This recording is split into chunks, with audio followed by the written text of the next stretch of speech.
Welcome back. You're watching ILFL Night on a Monday night with myself, Kamar Zaman. I've got Nanu and Rashid here who have joined me from the league. If you've missed the first segment, we've just finished discussing the Summer League and the final games that are to come this Sunday and the following Sunday. We're now going to move on to the Veterans League. It's been a topsy-turvy season, hasn't it, Rashid? Before we go into the discussion results, etc., I think the viewers and the Vets team who are watching need to know that obviously we had a meeting last week. Those who attended it were updated, and the email will go out with the minutes to give you all the update as well. Due to the lighting situation, unfortunately, we're still working with the caretakers, the councillors, and the powers that be, and we're trying to resolve it. But at this point in time, we are unable to provide any fixtures this week. So this week there will be no fixtures.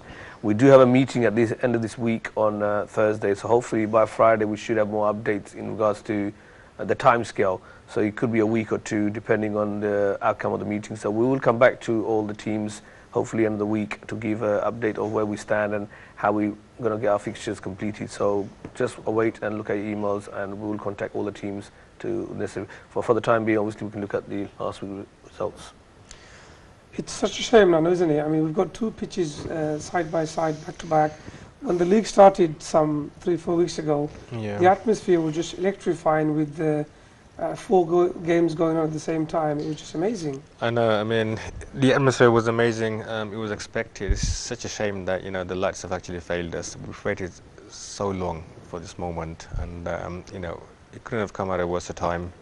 We've got 20 teams. We started with 8 teams, 6-7 seasons ago, and we've got 20 teams now, and it's growing. Every season is growing, and for this to happen in the beginning of VL7, it's such a shame. But as you said, when the fixtures do take place, it's absolutely electrifying. So many teams. There's 4 pitches, 4 fixtures playing side by side, and the car parking is getting full. We never had this problem previously. Okay, we had some problems. Even after one game is full, it's packed. Yeah, even after one game, you're not talking about just 2 fixtures at any given time. You're talking about 4 fixtures at any given time. So, my advice, and you've probably seen on emails, is that look at street parking. I don't think they issue tickets after 6:30 or 7 o'clock. So that's fine. Yes, I mean, coming back to the atmosphere, it's so much different. There's so much people. There's new faces. There's new vets, i.e., new 35-year-olds just did the inauguration, and they're coming onto the field of play, and it seems like they're 16 again. I think a lot of the players who are 33 are talking about they can't wait till year. Give them a taster. But it's 2 years. I said, well, it's 2 years. He goes, yeah, but it's 2 years. But I'm thinking, if you're 34 and you're close by, but the 33-year-olds are really eager now. They're saying, no, what? Wait till we get 35. Wait till we come and join you guys. And I think that, for me, that just shows how successful and passionate the players are. They're looking forward to it 2 years in advance and talking about, I've got another year left or 2 years left. And for me, that's a sign of what Vets League scene is at. And to be honest, ILFL and Nationality in partnership, we started the Vets League. Before that, there was no projects running a similar nature. So what a project to run, on the 7th season as well. And as you said, from 8 to 20. And I think come next season, we might even grow further because there are a few more teams that have contacted that they're interested.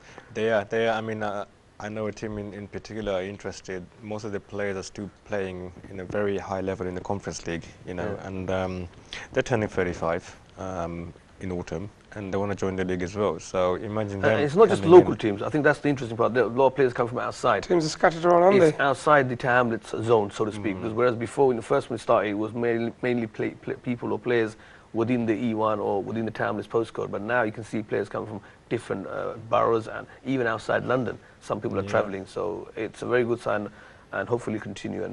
But as again, we must repeat, this is totally out of our hand for this week and next week fixtures. So hopefully, once we are trying our best and trying to resolve as soon as possible. So we'll get back to the teams and hopefully kickstart the remaining of the season.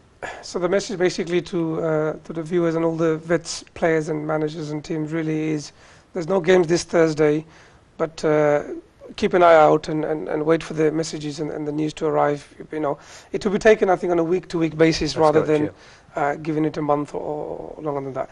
Okay, well, let's go to the results of last Thursday. If you have a look at the screen, we've got some Premiership results for you there. Abahani lost narrowly to Beaumont 1-0. London Tigers, again, a narrow margin win against Weavers. St Catherine's lost 5-1 to Sire Vets.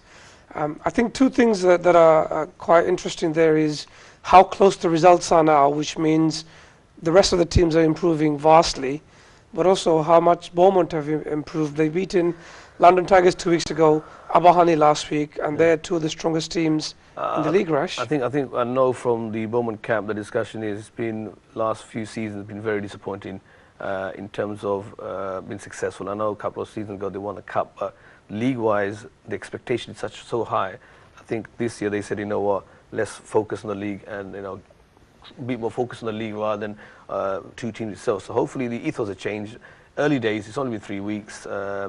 Players are coming, so hopefully the momentum, they keep the momentum and they fulfill their potential, because I think they can achieve more than they have in the recent years. It's just the regular attendance of players, the drive and passion of the day, and seriousness. If they do that, then I'm sure they'll be successful. But it wasn't a shock result with Abahani, very defensive. If you look at the stats for the last 7 seasons, I think draw or 1-0 is the best result you can get. So you can give credit to the defensive, but attacking wise, I just don't see Abahani scoring many goals as they have in the many seasons to come. So no. Let's take a look at the Premiership League table as things stand after 4 games. We can see that the usual face and name of London Tigers Vets is there at the top, followed by Sire, Beaumont, who have a game in hand against the mighty Tigers. But it's early days, it's anyone's game, so obviously we'll look to the future and see what happens. Let's go into the First Division fixtures. If you take a look at the screen, again the results are very, very close. Bromley Legends 0, Tar Hamlets Vets 1, FC Bandhu 0, Revive Vets 2, Hawk and Eagle Vets 0, Revive Legends, sorry, I beg pardon, FC Bandhu 0, Riverside Vets 2, Hawk and Eagle Vets 0, Revive Legends. Again, I'll reiterate, Danu, I mean, the scores are getting very, very close, which means the teams are getting much, much better. I don't know what to say, because FC Bandhu loses against Riverside Vets. Riverside Vets loses against Bromley. Bromley wins against FC Bandhu. So it's like any team is capable of beating any team. Yeah. Absolutely. So, Riverside losing against Hawk and Eagle 1-0. Yeah.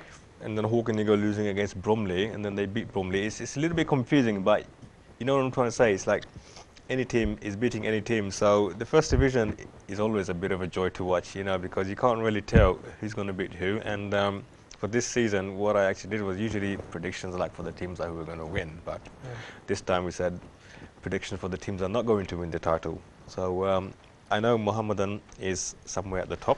Yeah, they're looking strong, aren't they? Yeah. Rashid Mohammedan looking very, very strong. Very good defensive record. If you look at the stats and attacking wise, very good. I think they've played 3-1-3, only conceded 1 goal.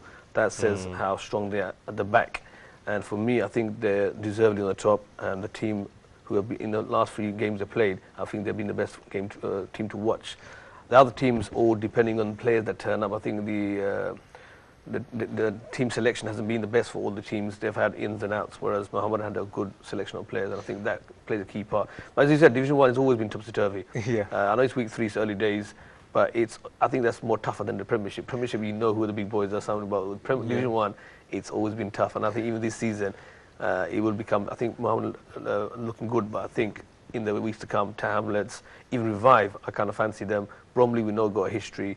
Riverside will have a point to prove. FC Bandhu would want to make sure they know they're quite successful as they were 2 seasons ago. So it should be interesting. Okay, let's take a look at the First Division League table just before we go to a break.